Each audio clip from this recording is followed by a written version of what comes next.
Fala galera, sejam bem-vindos e bem-vindas ao IA Hoje. Hoje é quarta-feira, 9 de julho de 2025. Eu sou o Bruno. E eu sou a Letícia. Este é o IA Hoje, uma iniciativa da área de inovação da Silks. Bruno, a corrida pela IA tá pegando fogo mesmo, hein? Com certeza. A notícia quente que tá todo mundo comentando é a Meta pescando o chefe de IA da Apple, o Hui Minpeng. Uma verdadeira guerra por talentos, rolando solta. Exato. E olha, não é só isso não. Hoje a gente vai falar também sobre uma coisa que estão chamando de refisicalização da indústria, sabe? Ah, sim. Tem um mega data center de IA chegando em Uberlândia e também a Global Foundries comprando a MIPS, o hardware voltando com tudo. Pois é. E tem mais coisa, a regulação de IA nos Estados Unidos, que parece que está se fragmentando um pouco, o Google Gemini acessando mais dados, o que é sempre polêmico, né? Sempre. E ainda a fronteira da IA quântica e, para fechar, um paper super interessante sobre como dar memória para as IAs. Prontos para analisar tudo isso? Então bora começar. Primeiro bloco, Panorama Brasil. Isso aí. Bom, começando pelo Brasil, Uberlândia vai receber um investimento assim gigante, 6 bilhões de reais da RT1 para um data center de IA. 6 bilhões? É muita coisa, e isso mostra bem como a infraestrutura física, energia, processamento, tudo está virando o centro do jogo na era da IA. É bem essa ideia de refisicalização que você falou, né? Aham. E isso cria uma dinâmica nova, né? Meio que uma geopolítica interna, com os estados começando a brigar por esses investimentos. Exatamente. Quem atrai esses data centers sai na frente, né? Com certeza. Mas o impacto da IA não é só na infraestrutura. Olha esse caso da editora Cotter, lá de Curitiba. Eles cancelaram um prêmio literário importante. Sério? Por quê? Receberam quase 100 obras suspeitas de terem sido geradas por IA. Isso num total de 900 inscrições. A própria editora falou da dificuldade e quase impossibilidade de garantir a idoneidade das obras. Nossa, que situação. Isso mostra como a facilidade da IA para criar conteúdo gera uma crise de autenticidade, né? E talvez até abra um mercado novo só para verificar se algo foi feito por humano ou máquina. Pois é, uma complicação inesperada, talvez. Bom, vamos para o bloco 2. Negócios e startups. Falando de negócios, a gente volta para aquela guerra por talentos que eu mencionei no começo. A Meta contratou o Hui Minpeng, que era a peça-chave na Apple para modelos de fundação. Dizem que a oferta foi milionária. Uau! Isso mostra duas coisas, né? Primeiro, a agressividade total da Meta para não ficar para trás. Sim. E segundo, talvez sinalize alguma instabilidade ou falta de clareza na estratégia de IA da Apple. Pode ser. Num mercado tão aquecido assim, ter uma visão clara e um ambiente estável vira uma vantagem competitiva enorme para atrair esses talentos, que são o recurso mais escasso hoje. É verdade. Estabilidade vale ouro. Literalmente. E enquanto o pessoal briga pelos cérebros, tem a briga pela base física, o silício. A Global Foundries comprou a MIPS. Ah, MIPS. Eles fazem IP para processadores RISC-V, aquela arquitetura aberta que está crescendo bastante. Exato. É a consolidação do corpo da IA, podemos dizer assim. Aponta para uma tendência forte de verticalização. Sim, não basta mais só fabricar o chip solto, né? Tem que oferecer a solução completa. O hardware otimizado junto com o software, tipo o que a NVIDIA faz tão bem. É construir o sistema todo, corpo e mente juntos. Certo. Vamos então para o bloco 3.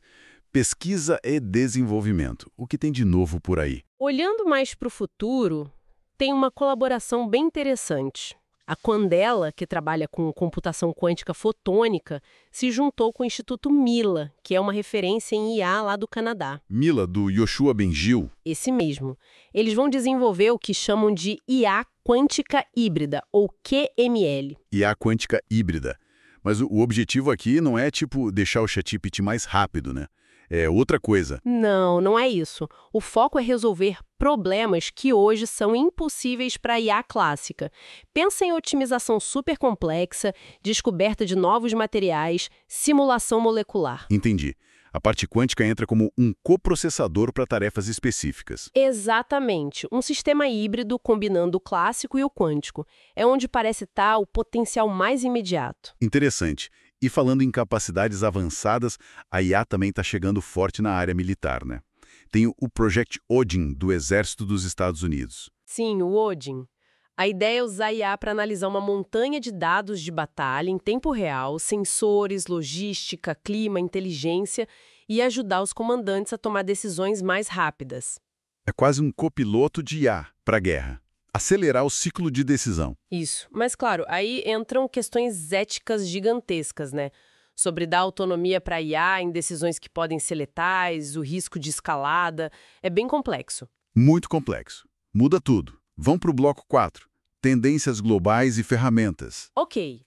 Nos Estados Unidos, teve uma movimentação importante na regulação, uma tentativa de proibir que os estados criassem suas próprias regras para IA por 10 anos. Falhou. Ah, então agora a porteira está aberta para os estados legislarem. Basicamente. E quem deve puxar a fila é a Califórnia, como sempre. Provavelmente a gente vai ver o tal efeito Califórnia. Que é quando o padrão mais rigoroso deles acaba virando o padrão de fato para todo mundo, até globalmente, porque as empresas preferem se adequar logo ao mais alto.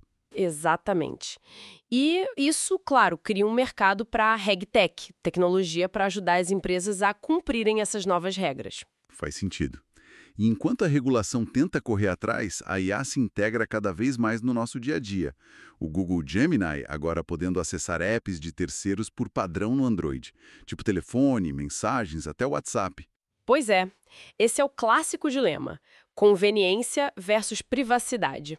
O Google está apostando alto na utilidade para conseguir esse acesso sem precedentes aos nossos dados. E com mais dados, eles melhoram os modelos, que ficam mais úteis, e aí conseguem mais dados. É um ciclo, né? Um ciclo poderoso. Cria um fosso competitivo enorme. Quem tem mais dado relevante tem a melhor IA. E falando em integração de adoção, tem um movimento interessante na educação também. Sim, Microsoft, OpenAI e Anthropic se juntaram e estão investindo 23 milhões de dólares com o sindicato de professores AFT para treinar 400 mil educadores em IA. 400 mil? Isso é muita gente. É um número bem expressivo. E é um movimento estratégico, claro. Quase um DevRel, relações com desenvolvedores, mas para o público geral, para os educadores. Para moldar a narrativa, garantir que as ferramentas deles, ChatGPT, Claude, Copilot, sejam adotadas e virem um padrão nas escolas, né? Exato. É educar e, ao mesmo tempo, garantir o mercado futuro. Bem pensado por eles. Bom, chegamos ao nosso último bloco antes da conclusão. Bloco 5. Dinâmica da quarta-feira, paper da semana. Hoje a gente separou um paper que achamos bem fundamental. State and Memory is all you need for robust and reliable AI agents. E ele apresenta um framework chamado Cyborg. Estado e memória. Tá, qual é o problema central que ele tenta resolver? O problema é que os LLMs atuais, por mais incríveis que sejam, são essencialmente stateless. Eles não têm memória de longo prazo entre as interações. Ah, entendi. Eles são ótimos numa conversa ou tarefa específica, mas se for algo longo que precisa lembrar do que aconteceu antes, eles se perdem. Exatamente. Eles esquecem o contexto, não aprendem com os próprios erros dentro de uma tarefa mais longa. São brilhantes, mas sem persistência. E qual a solução que o Cyborg propõe? A ideia é dar aos agentes de IA essa memória persistente e uma noção de estado. Eles usam um conceito da ciência da computação chamado autômatos de estados finitos. Basicamente, o agente passa a saber onde ele está num processo. Tipo, ele sabe qual passo da tarefa já foi concluído, o que deu certo, o que deu errado, qual o próximo passo lógico. Isso. Ele mantém um estado interno, isso permite que ele seja mais robusto, mais confiável, que aprenda com os erros durante a execução de tarefas complexas e longas. Nossa, o impacto disso pode ser gigante.